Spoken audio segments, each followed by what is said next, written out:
Flight 728 had only been in the air for 6 minutes when they duct-taped the black CEO's child to his seat.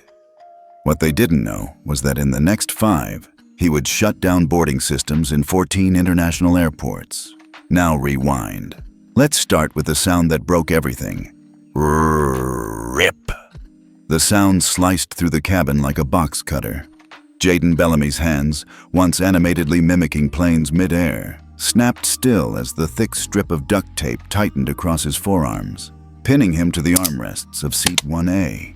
His voice caught in his throat. "Daddy?" he whispered, barely audible. Across from him, Victor Bellamy didn't shout. He didn't lunge. He simply looked up, face unreadable, as if freezing the entire moment with a stare. The man kneeling beside his son, Lance, the flight attendant, kept his eyes down, focused, mechanical, not a flicker of remorse. "He's disturbing the cabin," Lance muttered. Victor's voice was quiet. "He asked a question about your scanner." "He raised his voice," Lance replied, finishing the second loop of tape. "Protocol." JADEN blinked. His lips trembled, but he didn't cry. Not yet. A passenger across the aisle shifted uncomfortably. Another pretended to sleep. No one intervened. No one asked why a first-class child had just been restrained mid-air like a threat. Victor leaned forward slowly.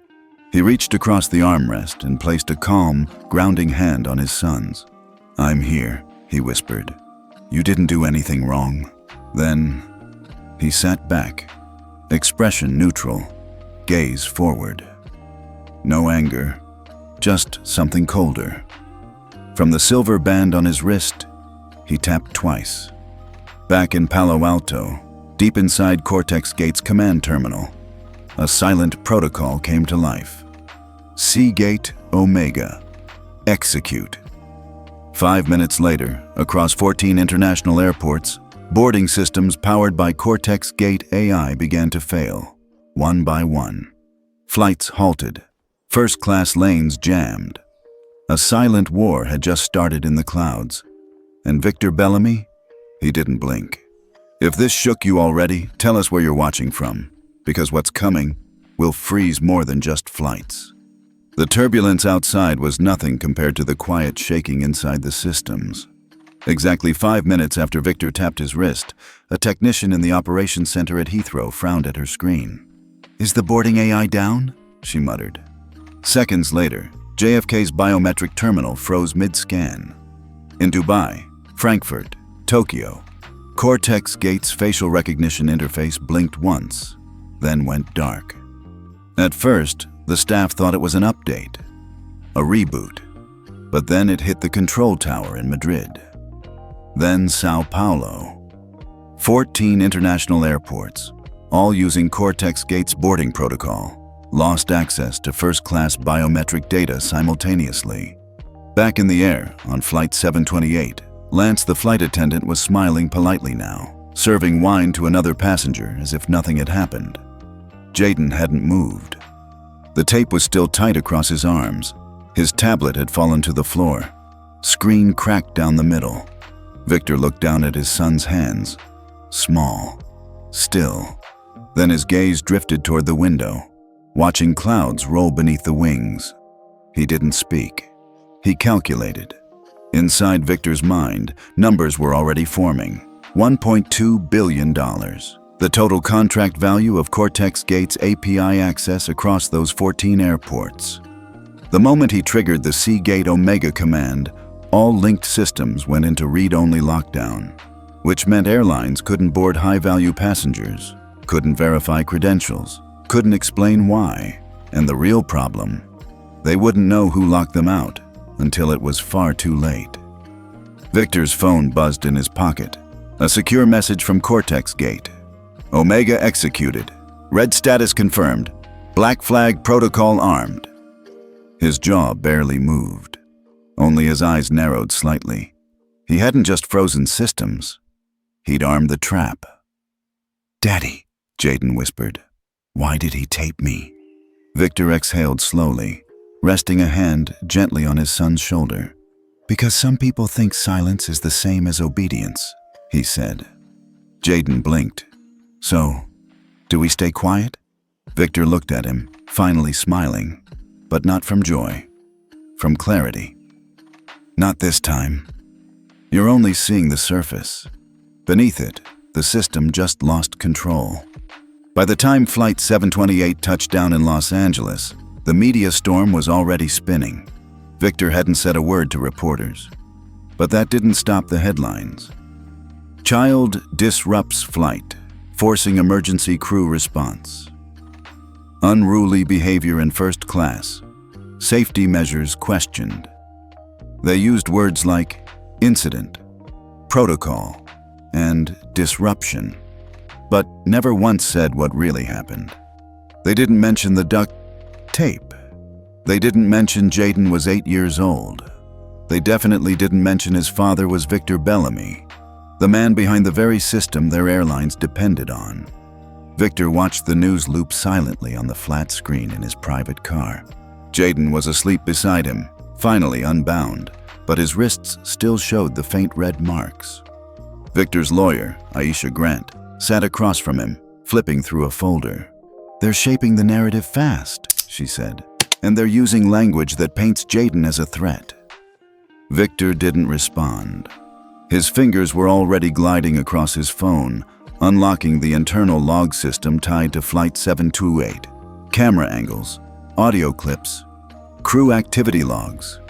Everything was there, because CortexGate installed passive behavioral mapping on all AI-integrated flights.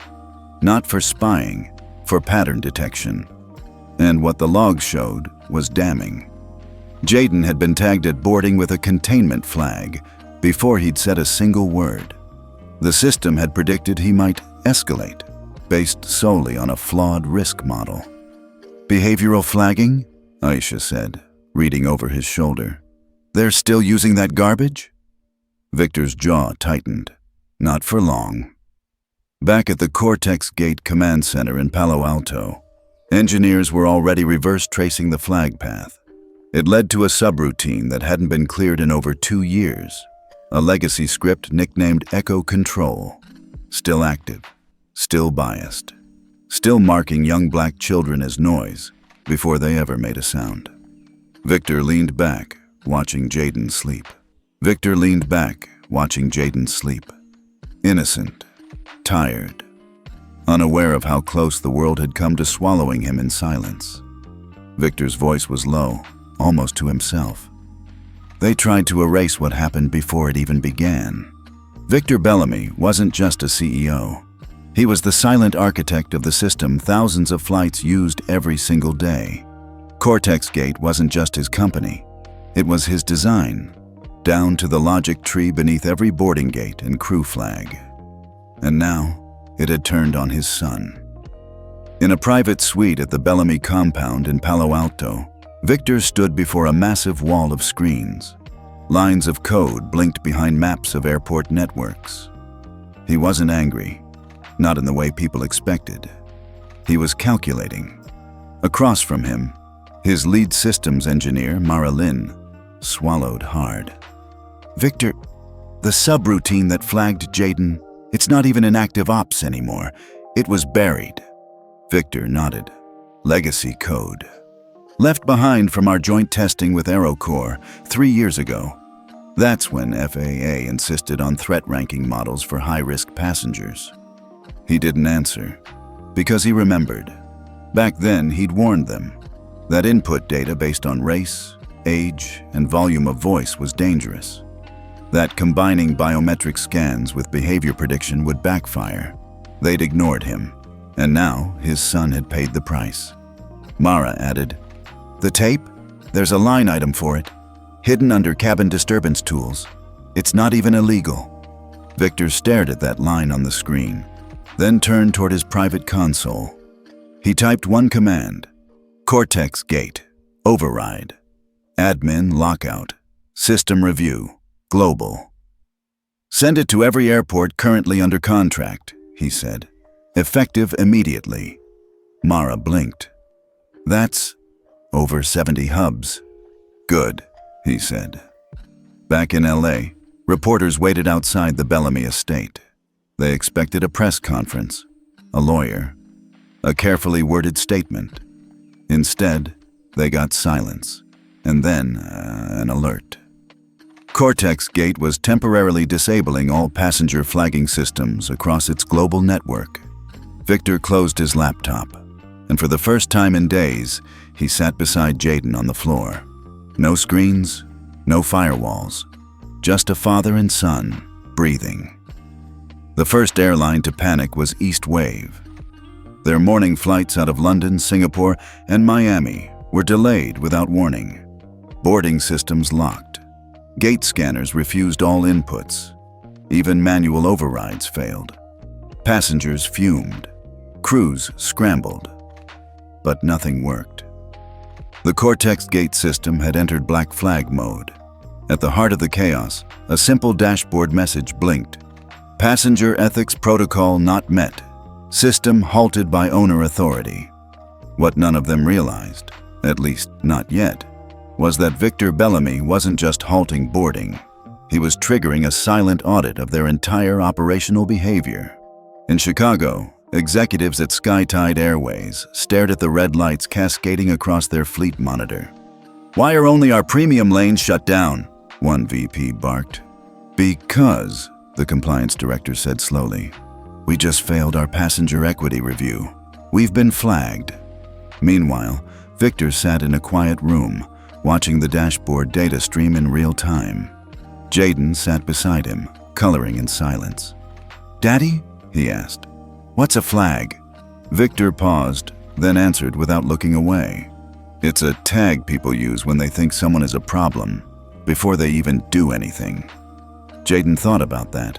Then, "But who decides what's a problem?" Victor finally turned to him. "That's what I'm fixing." Behind them, the system kept working, quietly scraping 10 years of biometric flight data across 42 airports, isolating trends. And what it showed was damning. Children of color were 12 times more likely to be flagged as disruptive by auto-learning crew systems. The youngest flagged child? Just 3 years old. Victor didn't need a press conference. He had proof. Now, he just needed everyone else to feel the consequences. By the third day, the headlines had changed. $920 million frozen in aviation tech disruptions. Airports paralyzed by mysterious CortexGate lockouts. Is this the beginning of an AI ethics reckoning? What began as a loud child story had evolved into a full-blown aviation crisis. 14 airports had suspended biometric boarding. 21 more were under ethics review. And airlines that once boasted about smart gate efficiency were now begging for manual backups. Inside FAA headquarters in DC, the Emergency Aviation Ethics Council was convened for the first time in 7 years. One official slammed her folder shut. "We gave them too much control, and now one man, one engineer, has locked out half the network." Across the table, someone muttered, "That man built the network." Meanwhile, at a press conference in San Francisco, a corporate spokesperson tried to spin. "This is just a temporary technical review. We are cooperating fully with CortexGate leadership." Reporters weren't buying it. Back in Palo Alto, Victor received an encrypted call. It wasn't from the airlines. It was from the Senate Ethics Committee. "Mr. Bellamy, your audit data is compelling," the voice said. "We'd like you to testify." Victor didn't flinch. "Gladly, but not just for my son. For every child like him." At home, JADEN walked into the room with a blanket and juice box. "Daddy, why are they mad?" Victor knelt down, brushing his son's curls gently. "Because I didn't let them pretend it never happened." And he meant it. Because this time, there were no more private settlements, no NDAs, no polite emails to legal, just systems shutting down, data going public, and the industry's leaders finally realizing they hadn't just hurt one boy. They'd built a machine that punished thousands like him, in silence. The Senate chamber was packed. Cameras lined the walls. Reporters scribbled notes. The scrolling ticker at the bottom of every screen read, "CortexGate founder testifies on AI discrimination in aviation." Victor Bellamy sat still. calm. He wore no flashy suit, no corporate lapel pin, just a navy jacket and a quiet look that said, "I didn't come here to defend myself. I came to expose you." Senator Abrams leaned forward. "Mr. Bellamy, are you telling us that your own system targeted your child because of race?" Victor didn't blink. "No. I'm telling you that the system you approved and the algorithms your vendors trained flagged my son before he even spoke. I built the structure. You chose the data." Gasps echoed through the gallery. Victor reached into his folder and slid a sheet across the table. "Page 14. Look at the flag history." Senator Abrams scanned the document, frowning. "These are 3-year-olds. Tagged as behavioral threats before boarding," Victor said. "All flagged by predictive AI. 92% were black or brown. 73% were children under the age of 10. Not a single white child was flagged in the top 100 risk cases." A long silence followed. Then Senator Liu, the youngest member on the committee, spoke softly. "And what do you want us to do about it?" Victor looked up. "Require an audit trail on every AI flight system that uses passenger data. Ban black box flagging. Mandate ethics review for every automated protocol, and name it after my son. JADEN." A pause, and then quiet nods. Outside the hearing room, Aisha waited with JADEN. He wore his best shirt and clutched a plush airplane in his hand. "Did Daddy win?" he asked. Aisha smiled. "He didn't come to win. He came to change the rules." 3 weeks later, the skies were quieter than usual. Not because fewer planes were flying, but because every airline was undergoing the largest ethics system overhaul in aviation history. And it all started with one child and one tape. Victor stood inside the FAA command center, surrounded by monitors glowing with red, yellow, and green codes. Each color told a story. Red: system flagged for racial bias, yellow. Pending review, green. Cleared under the new ethics charter. 21 airports fully transitioned, the director said. 17 more in progress.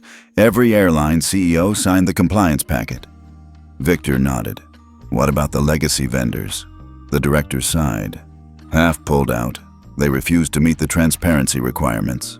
"Then they're done," Victor said. "No more black boxes."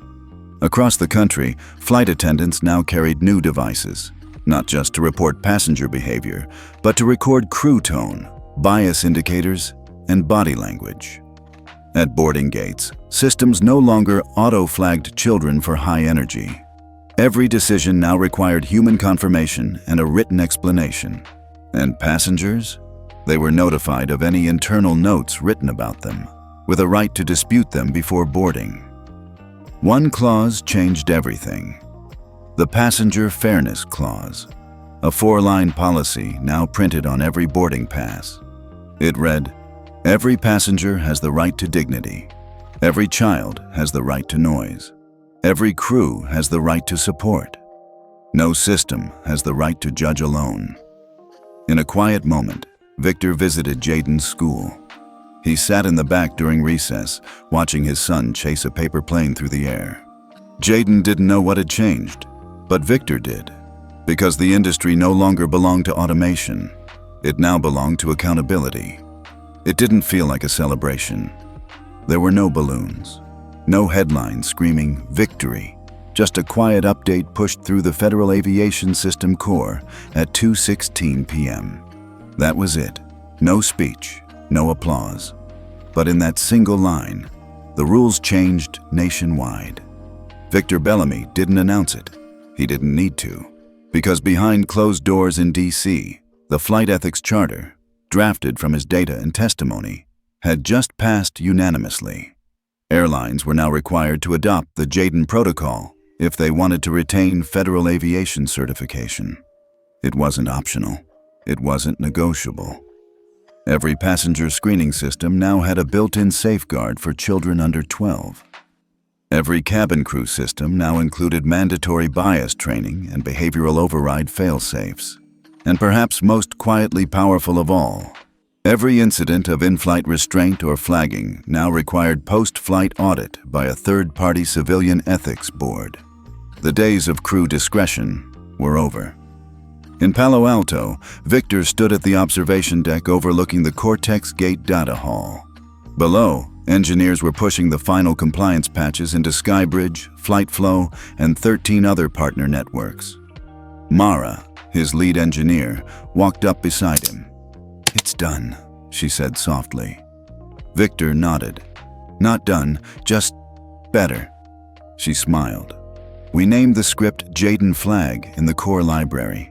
Capital letters. Couldn't think of a better tribute." Victor's voice was low.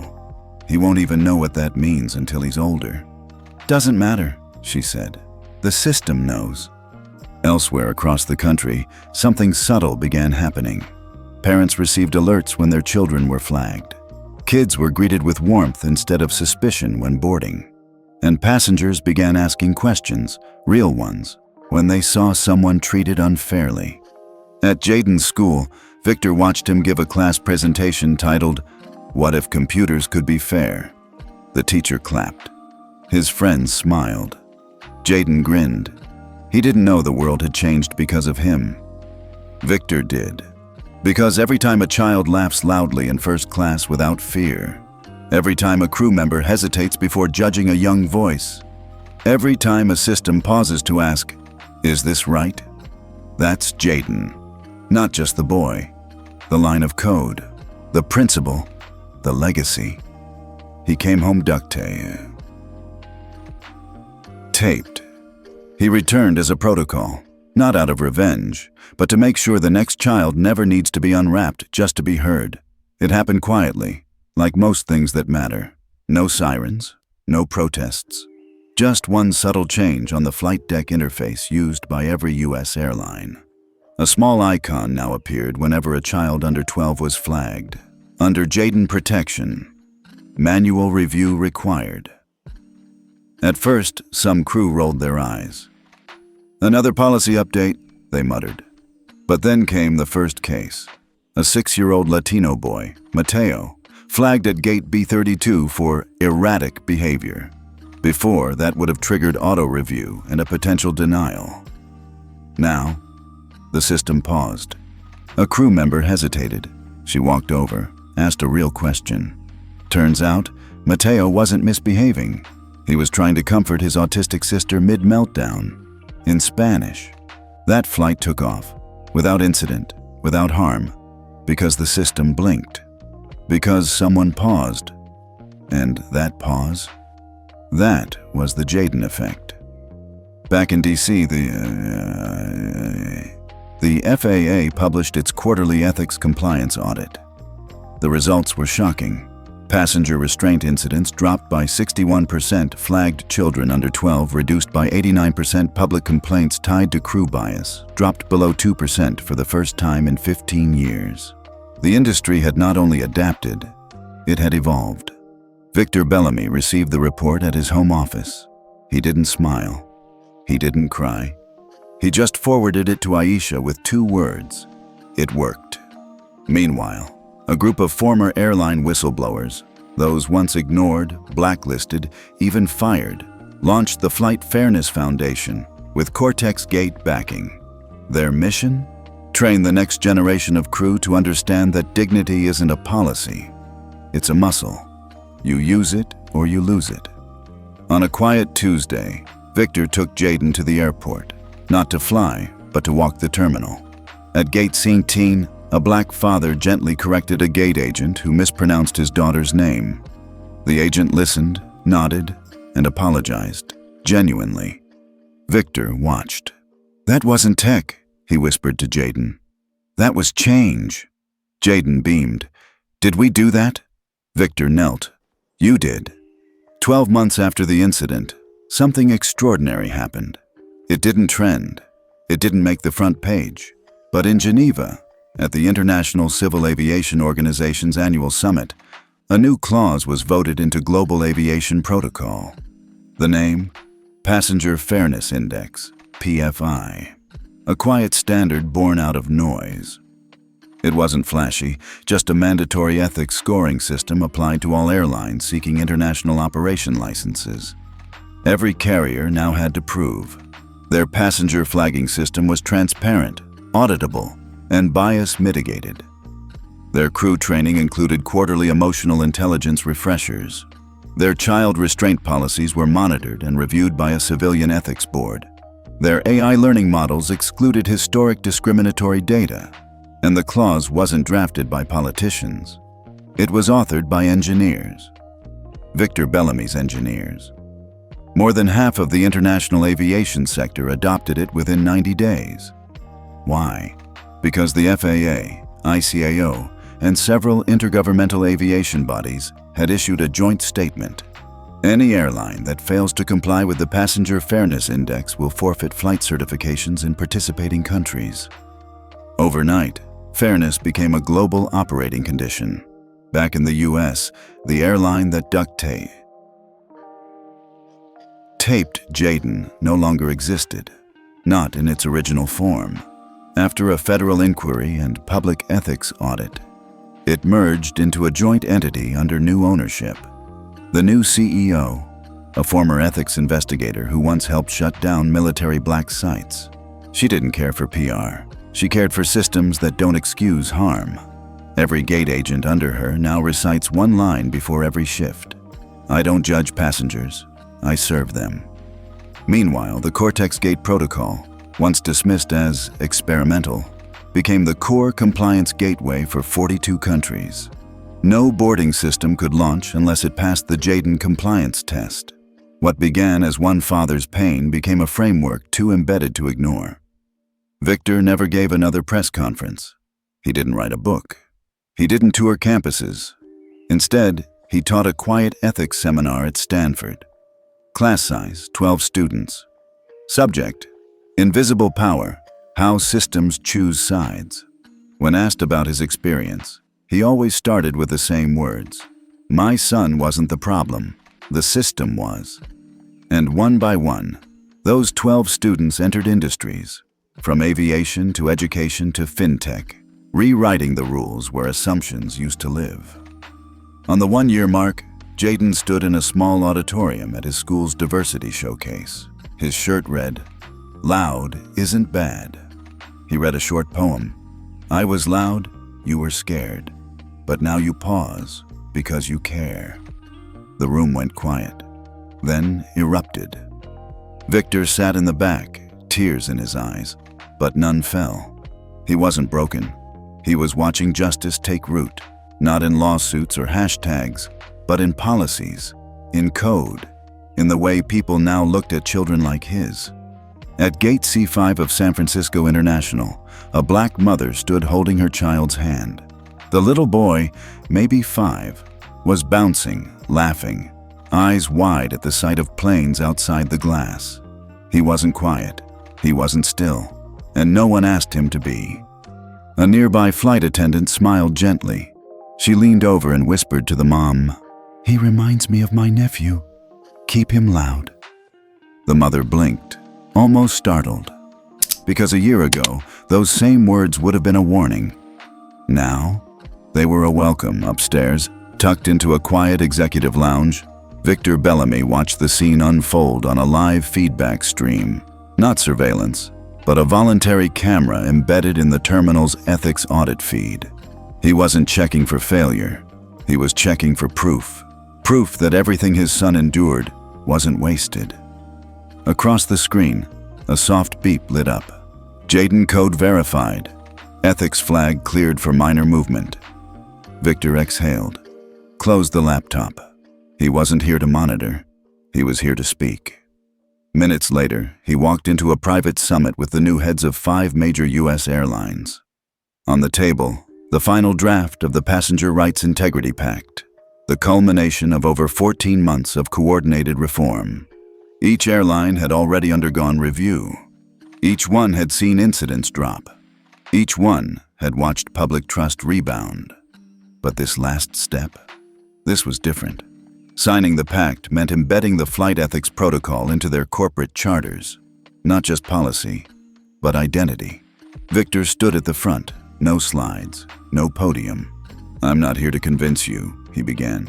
"You've already seen the numbers. You've seen the faces of families returning to air travel without fear.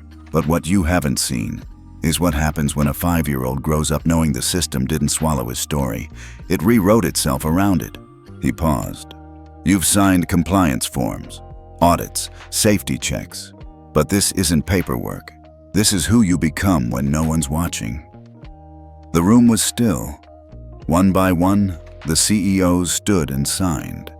When the last signature dried, Victor sat, quiet, steady.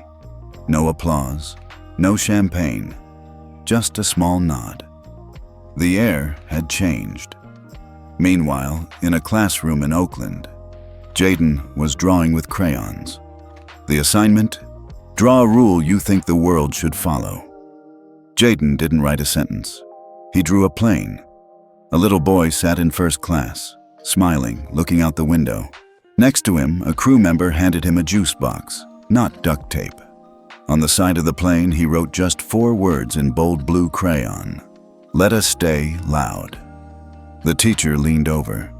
"What does that mean, JADEN?" He smiled. "It means you don't have to be quiet just to feel safe." The teacher nodded, then quietly wiped a tear. Weeks later, an unexpected package arrived at the Bellamy home. Inside was a leather-bound document, gold embossed. At the top, United States Department of Transportation. The enclosed letter read, "Dear Mr. Bellamy, in recognition of your efforts to reshape federal aviation ethics, we are honored to rename the National AI Passenger Compliance Standard, the JADEN Bellamy Fair Skies Act. May it serve as a legacy of accountability, protection, and belief that all children, regardless of volume or color, deserve safety without sacrifice." Signed, Secretary of Transportation, National Aviation Ethics Commission, Joint FAA Reform Task Force. Victor stared at the page for a long time. He didn't cry. He simply walked down the hall to JADEN's room, where his son lay asleep, a paper plane on the pillow. Victor kissed his forehead and whispered, "They put your name in the sky." Epilogue. At airports around the country, subtle things had changed. Announcements now included lines like, "As part of our Fair Skies commitment, we honor the dignity of every passenger." Crew manuals started with a quote from Victor's first Senate testimony. "The system didn't break. It performed as designed. That's why we had to redesign the system." And in dozens of cities, new airline recruits took a single ethics oath on day 1. "We protect the loud, we respect the quiet, and we pause before we judge." None of this made headlines. None of it went viral. But it stayed, in the air, in the code, in the look a child gets when they're seen, not scanned. Justice didn't arrive with rage. It arrived with structure. It didn't roar. It resonated. And now, whenever a child laughs on a plane and no one flinches, that's JADEN. Have you ever witnessed injustice during a flight? Do you believe technology can truly protect fairness and dignity on board? Don't forget to subscribe to Karma Telltales for more stories like this, where quiet power rewrites the rules, and justice doesn't need to scream to be heard.